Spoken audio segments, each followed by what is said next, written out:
Dustin, why are we doing this so bleeping late? Because the game was late last night. At least we didn't decide to do it at 2 a.m. or whatever time it would have been our time. I'm telling you, I would have lost it. I would have lost it if I would have been. You know what I would have done, Dustin? I would have been halfway through the podcast. I would have said, "Done." Yeah. Perfect. See you next time. Yeah. Celebration. There it is. Just halfway through failure to launch. Done. Unbelievably phenomenal. I credit you guys at No Creds for giving me that inspiration to do it. That was all Ryan. That was all Ryan. I did mention failure to launch for some reason. Oh, because you brought up Sarah Jessica Parker. So see, we all work together to get this going. Oh, man. Did Ryan see my other comment where I said his prom date was probably Sarah Jessica Parker? Oh yeah, he probably saw. He probably saw it and got too mad. I was like, he conveniently dodged it. He dodged it because he was like, "Oh, you're spamming the chat. There's too much for me to read." Okay, so the running joke is that Sarah Jessica Parker looks like a horse. Oh yeah, Matthew Broderick will give you a piece of his mind if you say that too. I've seen it. But that's a Family Guy joke. Oh yeah. Speaking of, it's like we're like the horse in the bar is like, why does the horse have a long face? It's like, oh, what's your name? And the horse goes, Sarah Jessica Parker. I'm like, that's hysterical. Yeah, that's great. Man, Family Guy back in the day was so good. My favorite one was one of my favorite jokes from there is Peter gets involved with the mob and he has to go see a movie with Big Fat Paulie. You know, the whole time he's dreading this. Yeah. He's dreading this favor because the Don's like, "I'm going to make you an offer. You have to do this favor for me." And then he's like, "I need you to see a movie with my nephew, Big Fat Paulie." And he goes, "Oh, that's it." He goes, "Okay." And then he goes, "Wait a minute. What movie? Because if it's anything with Greg Kinnear, you could just whack me right now." That cracked me up. Oh boy. Oh, anyway, ladies and gentlemen, welcome, ladies and gentlemen, from the Department of BS, from the beaches of lovely Long Island, New York. This is the Seahawks postgame show. I'm Dan Cruz. Dustin Henry's over in that direction. He's coming to you from the wow, I can't speak today. From the capital region of Albany, New York. Wow, it is very late. It's been late the last 2 days. Yeah, we've had a long couple of days, but luckily we get to chat about a Seahawks victory on this post-game show. But it wasn't pretty, but they got there. But we're gonna get into that. That's called a tease in the radio business. Yes. Did you recover? Because I was dragging at work today. I was dragging. God. I can tell you that. I had to do I had to get transferred to a new department. Because at the shop that I work at is mostly aluminum, and the aluminum ran out of work to do. So they're like, "Hey, we're transferring you to steel." I'm like, "Yay! I love doing steel." And I was just in my own booth in my own world, just doing my own thing for 8 hours. It was awesome. There you go. Yeah, but at the same point, I took a nap halfway through the Islander game, but it was more like 20 minutes. So I'm a little groggy today. But yes, don't forget to like, follow, share, subscribe to the show, wherever you get your podcasts, however you're watching. This is not live, so you can engage in the comments, but we will not read them until the show's posted because, and just be nice for God's sakes. That doesn't exist. Taking your comments and questions. Wow. I forget we're not doing a live show today. So yeah, I kind of was like, how come we don't have any comments yet? But then I'm like, oh, this is recorded. This is recorded. The post-game show is new. We're still getting our stride under us. If we had to do a live show at 2 a.m, oh my God. I'm telling you right now, I would have had to get a Monster and just chug the thing to stay awake. Oh yeah, because it was bad. We will get to the show. Well, in a show. Wow. I am rusty today.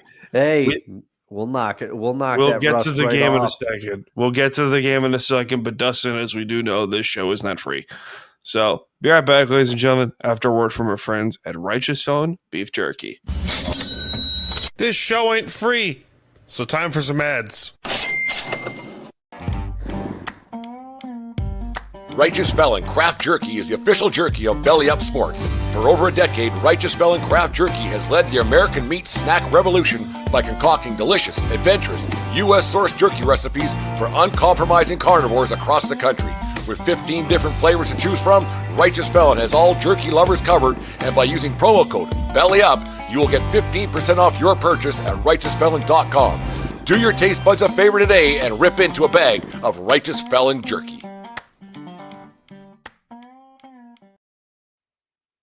And I forgot to hit the unmute button. Anyway, yes, use the promo code BELLYUP in all caps for 15% off your order various jerky flavors at RighteousFelon.com. Thanks to our friends at Righteous Felon Beef Jerky for sponsoring this podcast and Belly Up Sports and Belly Up Media. Dustin, this was a late one. Yes, it was. For those who do not know, the Seahawks played a Monday night doubleheader at 10 o'clock p.m. Eastern time. They won. They did. They won, but good God, it was sloppy.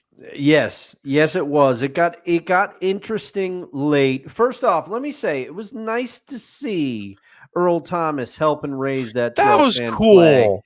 Before the game. I'm not gonna lie. When I saw him and Cam walk up the stairs to raise the 12-man flag, I'd start to tear up a little bit. I was like, yeah, it was great.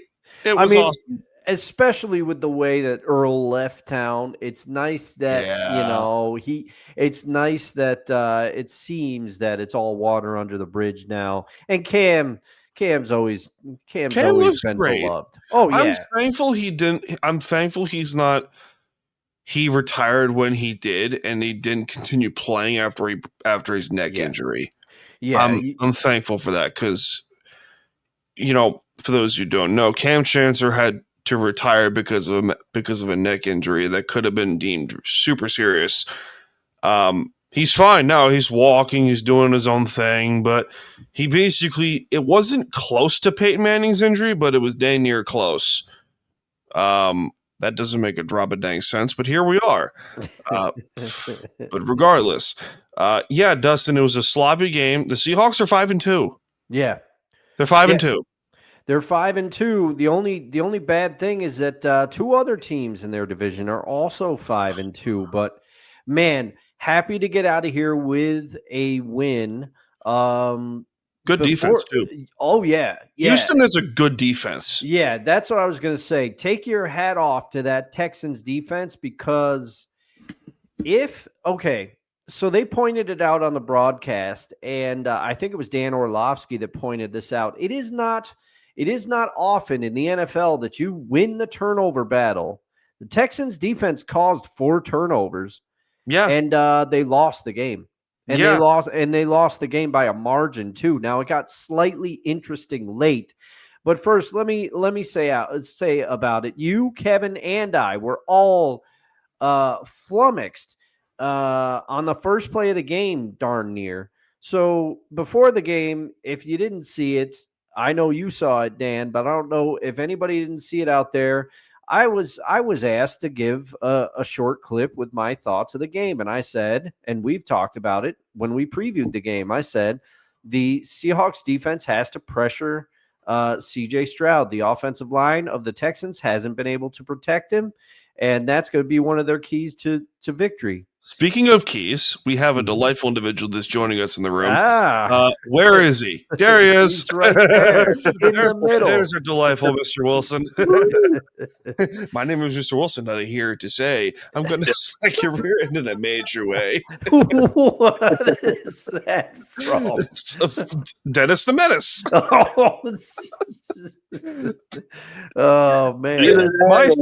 Tom Hanks. Wilson. I knew as soon as I saw it, I would never hear the end of it. There we go.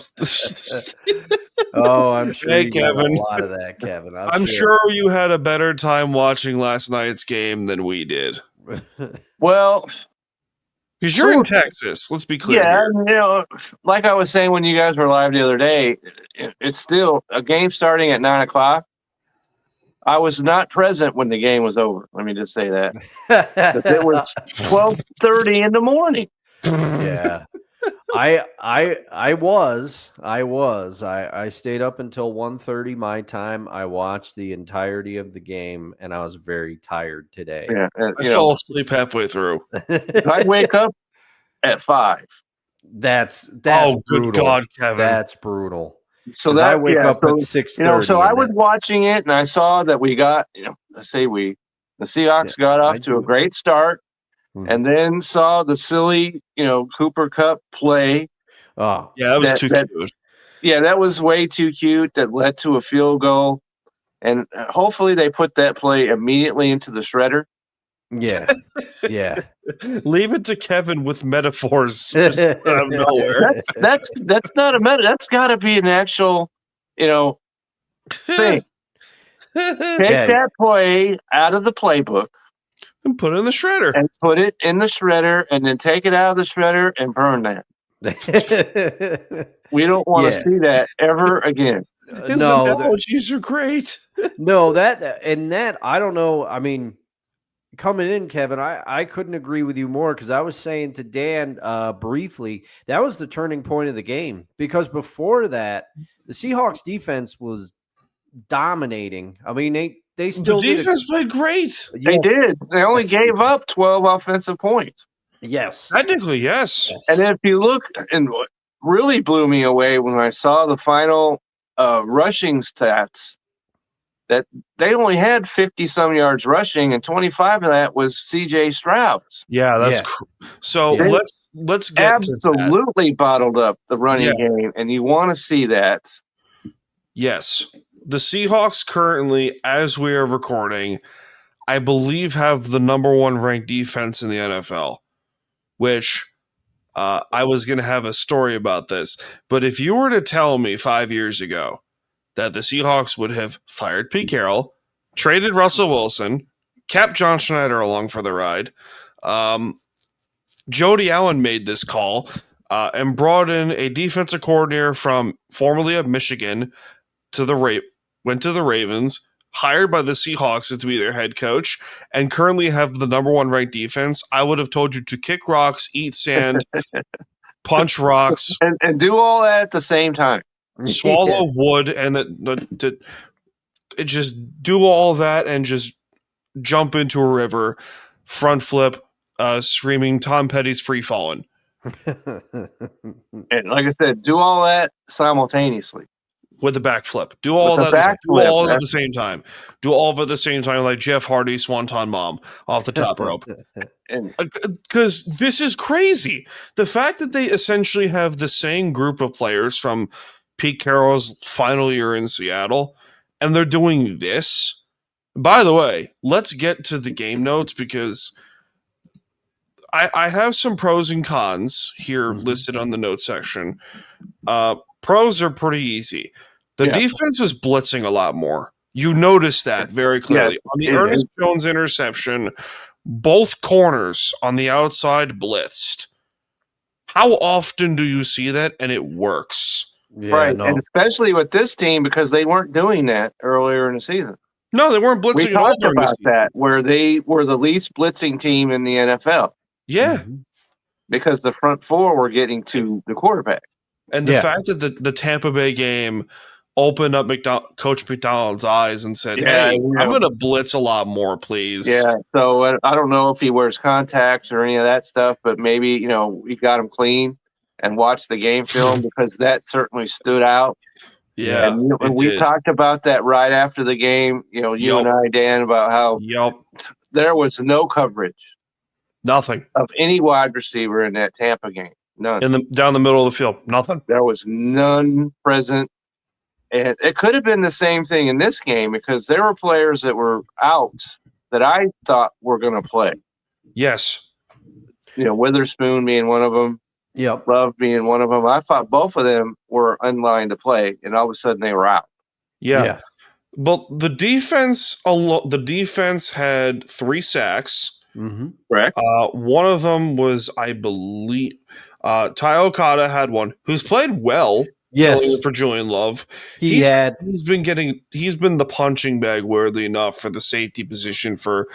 I understand why you're not putting Eamon Mori in as the starting strong safety because he's just coming back from injury. But Okada's played fine. Yeah, Okada. As a matter of fact, I have it in my notes. There was a pass at the end towards the end of the game, fourth quarter. The Texans are trying to drive. They're trying to score points. Yeah. Okada deflected a pass that would have been a TD at the goal line. He got in front of it. He deflected it. Okada had himself some moments here in this game. Yeah. For sure. And also, who else had a couple sacks? Uchenna Nwosu had a sack, and DeMarcus Lawrence had a sack. But like, what a revelation DeMarcus Lawrence has been. What a signing he's been. Yeah. Yes. Honestly. And and because I'm in the Dallas area, as y'all well aware, and you talk. He was giving him a big middle finger on the way out of town. Yeah. And so to see him go up there and play as well as he has. It's been wonderful. I'm glad to see him up there instead of still playing, up the street from me. Yeah. He's been playing great. Yeah. And the other thing that I wrote down in the notes here that I think it was good that Devin Witherspoon and Julian Love weren't playing because now they're on the bye week. Yeah. Now they can get 100% healthy and prep for Washington and then prep for the Rams. Yeah. All right. And hopefully they could be in there and play. And as we saw if the Cowboys, right? The Cowboys in the awful defense that they have were able to shut down Washington, then there's every reason to believe that the Seahawks can do better than that. Yeah, Washington has been taking a step back lately. The other pros I have here is Sam Darnold, for the most part, played clean. Yeah, he did. He had that late interception, but I'm not going to fault him for that. He went to the JSN one too many times, and Derek Stingley. If you keep doing that with somebody like Derek Stingley, you're gonna eventually pay the price. But I got to talk about JSN for just a second here. Please. He was getting wide open against the Texans corners. The Texans defense is great aggressive. Defense. They're an aggressive defense. Yes. And they're very good defense. Yes. And the Texans corners are no slouches, okay? We just talked about Derek Stingley, but he was burning. JSN was getting ridiculously open against these two corners, and it's because of his subtle head movements and all the little things he does on his routes. And you got to give it to Sam. He knows exactly where he's going to be. They're developing an otherworldly chemistry. And I guess I just have to say the big pro is thank goodness for JSN because now, he is the entire offense. He really is. Probably, This game illustrated it more than any other to me because I was concerned for a little while. For most of this game, the Seahawks defense was dominating, and the offense was clicking in the beginning, early in the game, and then that Cooper Kupp play happened, and everything just started turning. Right, and that could have really went sideways. Oh yeah, and real fast. They only gave up the field goal, which I thought was solid.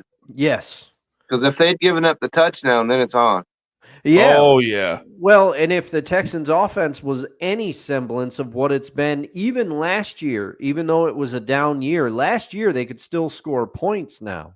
This year, it is evident they cannot score points. Now, part of it is because of they have some injuries at some key positions. They don't really have a running game. They have no offensive line. Yeah, they have no offensive line, and people are throwing it all on C.J. Stroud. He made some good throws late, but if this was almost any other offense in the league, the Seahawks lose this game in spite of how great their defense played because the Texans' defense was playing their hearts out to keep the Texans in the game. They're the weirdest 2-4 team I've ever seen. Yeah. They are. Yeah. And they could, you talk about how the Seahawks, with a couple plays here and there, could be 6-1 or even 7-0. You could say the same thing about Houston. They could easily be 4-2. This is a team that destroyed the Ravens on their home turf not that long ago. Yeah. And went toe-to-toe with the Rams in week 1. Yeah, they did. They sure did. And so, defense is the answer I just got done with the Belly Up Fantasy Football show, and the question was whose defense is going to have the best week this week. I went with Houston going up against the 49ers at home. Oh, that's right. They play San Francisco. And so, the 49ers have been winning these games by smoke, mirrors, and CMC. Yeah. So hopefully Houston can get after them and stall us out a little bit. But that's just goes. The defense is their calling card. We knew that going in. Yep. And you take that Cooper Kupp silly play out of the equation, then who knows what could happen. By the way, I must add, the rest of the NFC West is on a bye week this week. So the Seahawks and Rams are both on their bye week this week. As are the Cardinals. As are the Cardinals. The 49ers are the only team playing. So if you're looking for starts or sits, which is what I had to talk about out of the NFC West, it's the 49ers, and that's all. Let's get to the cons real quick. Yeah, which let me just say, because I brought this up before, you got 3 teams out of the division that are on bye. Why can't you just throw the 4th team in there? I don't get this at all. Man, have all the teams on the same bye week. It makes no sense to me. Do you want to hear the cons real quick? Yeah, sure. Absolutely. There's 2 big ones. Third downs were not great. No. Third downs were not great. It's pretty obvious that when this team gets in 3rd and 3rd and 5 or longer, they can't seem to convert, and they go for it on 4th down more than I've ever seen a Seahawk team in years.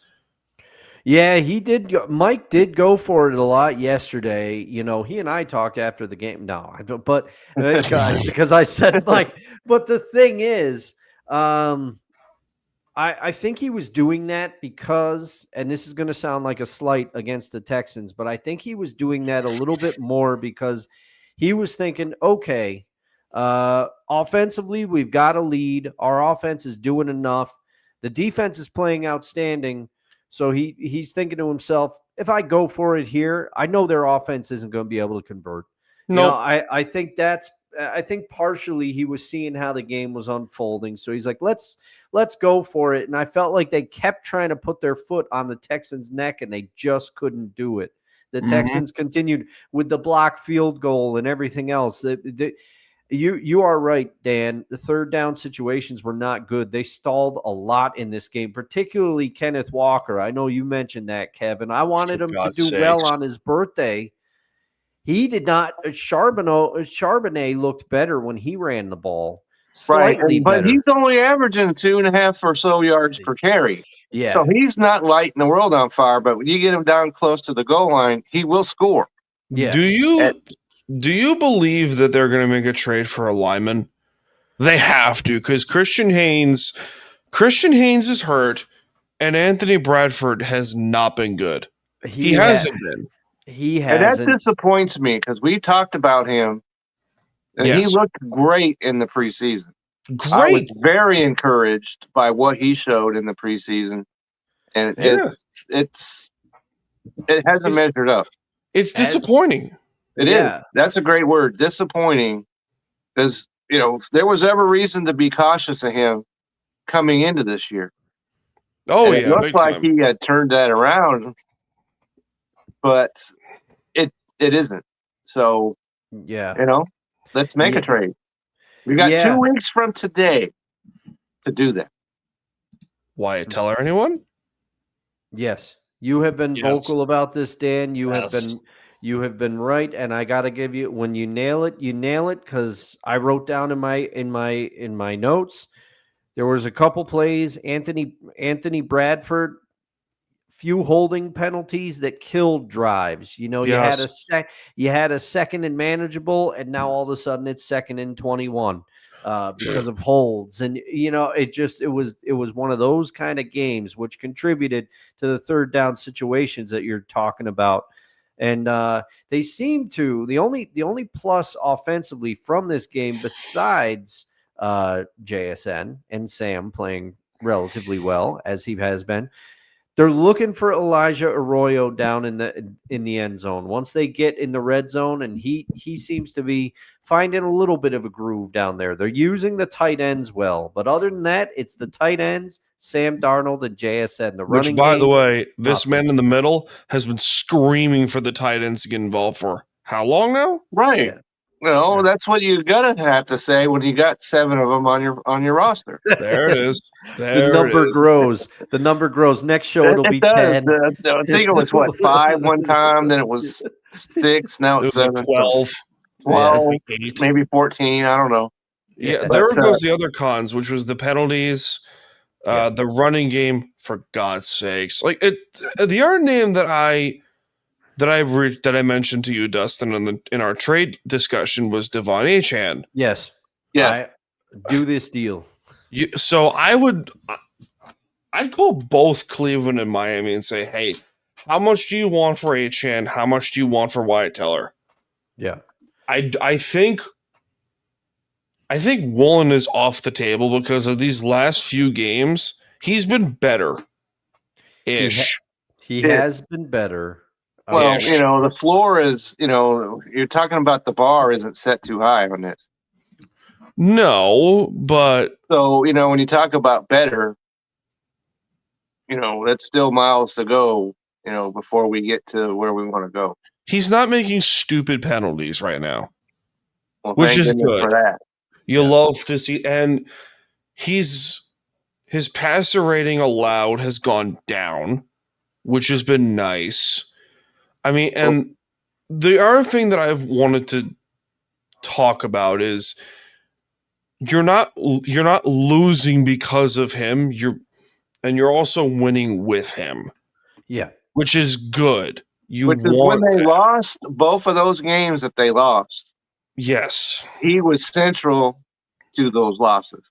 Both of them. Specifically the one against San Francisco, the first game of the year. Yeah. Correct. That was the worst game I've ever seen a corner play. And I've seen some bad corner games. Yeah, because I mean, I'll go out there and say it. Sherman was a great corner. We all know this, but he also had a propensity when he got beat, he got beat. Yes, he got beat bad. Yes, that was the thing. So I mean, it happens to anybody, but because Richard was very good at getting interceptions, but when he guessed wrong and got beat, he got torched. He's a Hall of Famer, absolutely. Yes. He's going to the Hall of Fame down the road. Yeah, no But question. when he got beat, he got torched bad. Yeah. Right. So I mean, it happens, but it does happen. But you want to hopefully, if you get beat, you were beat, but you were still in the right position. Yes. Yeah. Or, there was a play where Job almost got beat last night, but he recovered well and he was able to catch up and knock the pass away. Mm-hmm. That's what you have to try to do. But yeah, I'd say make the trade for Achane as well because he catches passes out of the backfield and he's fast. He's a weapon.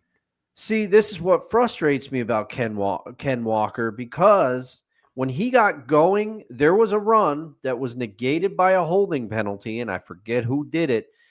But Walker looked like he got fired out of a cannon, and they said that his top speed on that run on the broadcast was 22 miles an hour. Yeah, when he gets going, he gets going. Yeah, and that's why you can see the flashes with K9. You know what he can be, but it's just for whatever reason, he can't put it together this year. I keep waiting for it. I keep waiting, and it's not happening. And you want to talk about Anthony Bradford looking good in the preseason. The running game looked otherworldly in the preseason. Mm-hmm. Where is that? Because it's a shell of it now. They're 22nd in rushing offense, but they're 5th in passing, so they're 9th overall. The absolute reverse. Yeah. Yeah. Of what we expected going into this season. It's worked. Yeah. Obviously. It's worked. Yeah. But, there are games where you need this running game to work. Yeah. And so, it's fortunate because they play in Seattle and they also have San Francisco and Arizona and LA, but there's going to come a game where you're needing that running game because the wind's blowing and everything else. So this needs to be steadied out. Correct. Yeah. I think you still make a trade for a lineman or two. Jalen Sundell has been okay. And he's another guy who impressed. Yeah. In the pre. I'm still talking about. I'm ready to talk about postseason already, but in the preseason, because there was a question about who was going to be the starting center. Mm-hmm. By the time the season began, there was no more question. Yep. So he had solidified his spot. Yeah, and there's been games where the offensive line has looked outstanding, but that needs to be every game. Yeah. I mean, I don't have many other thoughts on this game besides the fact that what you said at the beginning of the show, Dan, it sums it up exactly. It was sloppy. There was a sloppy game. And that's when you got two quality defenses, going toe to toe, you expect this. Yeah, and something that's mildly encouraging because a win is a win. Absolutely. But especially when we give up 12 points on the offensive end. We'll take that every time. Yeah. I had to be honest. I didn't feel great about it when I went to bed because I'm thinking to myself, man, that Texans defense is really good. The Seahawks defense is great. But if you can't, if this is any other team, the Seahawks lose this game. But something Dan Orlovsky said on the broadcast made me realize. He said, coming into this game, the Texans defense was only giving up 12 points a game. The Seahawks offense scored 27 points on them. So they almost doubled, and there were miscues. There was the blocked field goal. There was if anybody else throws that pass other than Cooper Kupp, it's probably a it's probably a touchdown because they had great field position all game. And then also when the miscues started to build up and started the Texans could not, the Seahawks did multiple goal line stands where they held them to a field goal or caused a turnover on downs. It was very good. And also I think a couple of the calls that should have gone the Seahawks way did not. How is that not a safety, gentlemen, at the beginning of the game? That's a safety every time. We beat that into the absolute submission. Yeah. And when we were discussing that between the three of us. And I can't believe, I still don't understand. No one has explained to me why Mike McDonald was not allowed to challenge that play. I don't know. They said that it was forward progress. And that was the reason why. However, I saw Hawk Blogger. He talked to Matt Hasselbeck about it. He said, Matt, how is that not a safety? And Matt said, I don't know. He said, it's not called consistently at all. I've lost games because of the forward progress. They don't enforce it consistently. It's wishy-washy. He said, but you watch that play. I don't know how you don't watch that play every time and say that's not a safety. So a couple of things, who knows? It could have been momentum switchers, but they got out of there with a win, a sloppy one at that, but a win is a win. And now we have the bye week. If I'm Coach McDonald, I say, hey boys, we won that game, but we got some things to clean up. Make a trade. Yeah. Right. And so, they don't play again until 2 days before the trade deadline. Yes. So, let's get on the horn and see what we can get worked out. Correct. Oh, boys. Any final thoughts or close-up shot for the post-game show? I mean, I've said enough. So if any of you have anything to say. Well, I know, Dustin, you were saying I was pleased that you take out a couple of plays, and this is a whole different game. Yes. The Cooper Kupp thing, take that out. And the fumble, you take that out. Yeah. And they score 12 points. You have to be thrilled with that. I know they're not a good offense, but still, Yeah. you hold any team to 12 points offensively, you're happy with that. So I'm pleased. Walker, he showed a couple of things in that game that I thought, okay, he's getting it together. And then in the next rush, he doesn't. Mm-hmm. But when he's in the middle of the field, he's the guy that's going to get you the rushes, and then Charbonnet gets down there and gets the ball and scores. So I have some confidence in the running game still. And you make some moves on the offensive line. I think the Seahawks are going to be okay. The only thing that concerns me is because you got 3 teams that are 5-2. Yeah. Yeah, the rest of the division is really good. And, thankfully the Cardinals are, a team that anybody can beat. And the Seahawks did. So. Can we talk about the rest of the division for 2 seconds before we close up shop? Sure. Who is the best team in this division right now? I don't want to say us. I still think it's the Rams right now. I'll say it's us. I'm defensively sure. Yeah, defensively, there's no question. Defensively, it is. I still question Matthew Stafford being healthy the whole season. He's been healthy so far, but that's one hit away from being a situation. And the offense, I think, can improve. And the Rams have played some teams that, they're polyester. So I question some of those wins that they put together. And the 49ers, like I said, have won with CMC and nothing but mirrors. So when you talk about the entirety of all these 3 teams, I think the Seahawks have the best. That they've showed that the 2 games they lost, they could easily have won. Yes. So that is true, yeah. I like what the Seahawks are doing. It's going to be a great going down the stretch. I'm looking forward to it. All right, lads. I'm excited, but I agree with Dan. I think on both sides of the ball, if you take both sides of the ball, I think the Rams are probably they slightly edge out the Seahawks, but defensively, Seahawks have the advantage. If the 49ers start to get healthy, then maybe we'll talk. That's the concern, Dustin, right That's there. the big concern, yeah. Because they're winning and they're not healthy. Yeah. They're winning, and Kittle had no catches last week. 0. Yeah, all he did was block.